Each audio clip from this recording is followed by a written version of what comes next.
இன்னைக்கு ஸ்பெஷல் காயே இல்லாமல் ஒரு காய் இல்லா குழம்பு தான் பார்க்க போகிறோம். அது ரொம்பவே ஈஸியாக செஞ்சலாம். அதுக்கு ஒரு பேனில் ஆயில் ஆட் பண்ணிக்கோங்க.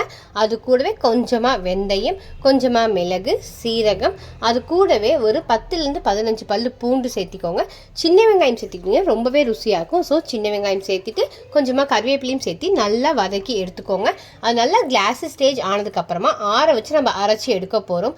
ஸோ இப்போ ஆறிடுச்சு. நான் மிக்சர் ஜாருக்கு ட்ரான்ஸ்ஃபர் பண்ணிட்டு கொஞ்சமாக வாட்டர் சேர்த்து அரைச்சி எடுத்துக்கிட்டேன். தென் அதே பேனில் ஆயில், கடுகு, உளுத்தம் பருப்பு போட்டுட்டு கொஞ்சமாக கறிவேப்பிலை போட்டு நம்ம அரைச்சி எடுத்தோம் பார்த்தீங்களா பேஸ்ட்டு, அதையும் ஆட் பண்ணி உப்பு, பெருங்காயத்தூள் போட்டு நல்லா கிளறி விட்டுக்கோங்க.